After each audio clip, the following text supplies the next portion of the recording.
Picture this. You've just moved your family into the house you've been dreaming of for years. Big yard, wide porch, safe neighborhood. You worked hard. You sacrificed. You prayed for this moment. The Johnsons did everything right. They wanted a fresh start, a quiet life. But they didn't realize across the street lived a woman who was about to test every ounce of their patience. Her name? Linda. Now, some called her perfectionist.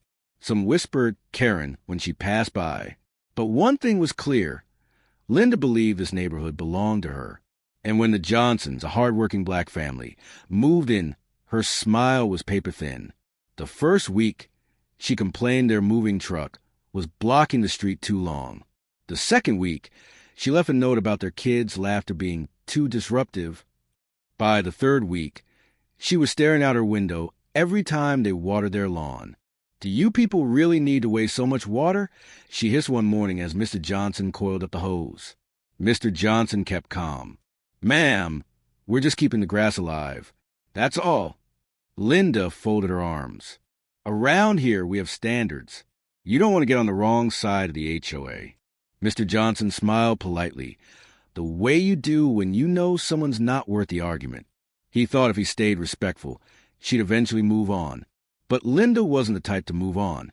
She started filing little complaints to the HOA. False ones. Claiming the Johnsons were violating landscaping codes. Saying their kids rode bikes too, close to her driveway. Even accusing them of filling their pool without permission. Most neighbors rolled their eyes. But the Johnsons stayed quiet, hoping not to make enemies. Then came the Saturday morning that changed everything. Mrs. Johnson was cooking breakfast when she turned on the faucet. Nothing came out. "Honey, can you check the sink?" she called. Mr. Johnson tried the kitchen, the bathroom, even the outdoor spigot. Not a drop. The kids shouted from the backyard, "The sprinklers aren't working." That's when he saw her, Linda, standing on her porch, arms folded, smirking, and beside her fence, tools scattered, dirt freshly dug. Mr. Johnson walked over. Did you touch my water line?" Linda tilted her chin. "Maybe I did. Maybe I didn't. What are you going to do about it?" Mrs. Johnson rushed out behind him. "Our children need water. You can't just—" "Oh, yes, I can," Linda interrupted. "I told you all not to abuse resources, but you didn't listen. So I handled it. Consider this the lesson." Mr. Johnson's voice hardened. "That's illegal. Tampering with utilities is a crime." Linda laughed. "Please, you think anyone will take your word over mine? Around here, I run the show. The HOA backs me. The city listens to me. People like you don't last long here." Neighbors began to gather, sensing a fight. Some filmed with their phones. Others whispered nervously. The Johnson kids stood by their mother, confused, holding empty water balloons they never got to throw.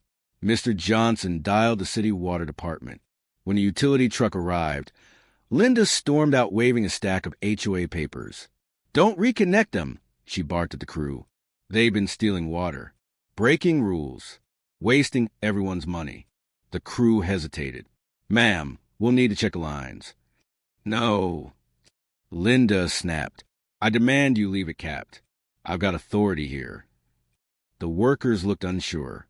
This woman was loud, forceful, and clearly used to getting her way. The Johnsons stood helpless. Mrs. Johnson's eyes watered.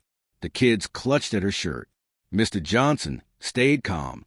"Go ahead," he said softly to the workers. "Check the line. You'll see what really happened." But Linda shoved the papers closer. "I said they're in violation. Don't you understand? I run this neighborhood. And if you side with them, you'll regret it." The crew froze. For a moment, it looked like Linda might actually win. That's when Mr. Johnson reached into his wallet. Slowly, deliberately, he pulled out a leather badge case. The workers leaned in and their eyes widened. "Chairman, City Water Board." Gasps rippled through the crowd. Linda blinked, her face drained of color. Mr. Johnson's voice cut through the silence. "Not only do I live here, I oversee every water line in this city. And right now you've admitted in front of witnesses that you tampered with city property. The crew immediately snapped into action. Tools hit the dirt. Lines were uncapped. Water pressure roared back to the Johnson's pipes. The sprinklers burst to life, soaking the grass. The kids cheered, dancing in the spray. Linda stumbled backward. This isn't fair. You tricked me. Mr. Johnson turned to her, steady as stone. Fair is when everyone's treated with respect. Something you forgot the moment we moved in. Phones were still recording.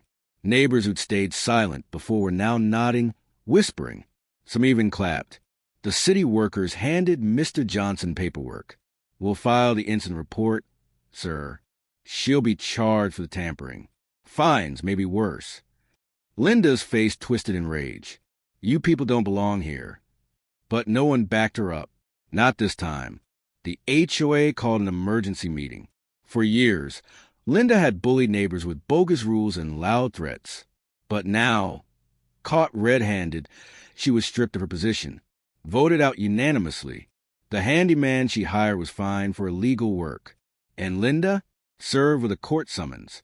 Weeks later, the Johnsons held a neighborhood cookout. Music played. Kids laughed as water balloons zipped through the air. Neighbors who once watched silently now came with dishes and smiles. Mr. Johnson manned the grill, laughing with fathers from 3 houses down. Mrs. Johnson passed lemonade to mothers on the porch. And Linda? She stayed inside, curtains drawn, a bitter shadow in the window. The irony was sharp. She had tried to cut the Johnsons off, to dry them out, but in the end, she was the one isolated. Because truth flows stronger than hate. Justice runs deeper than prejudice. And respect, like water, should never be withheld from anyone. It should flow freely to us all.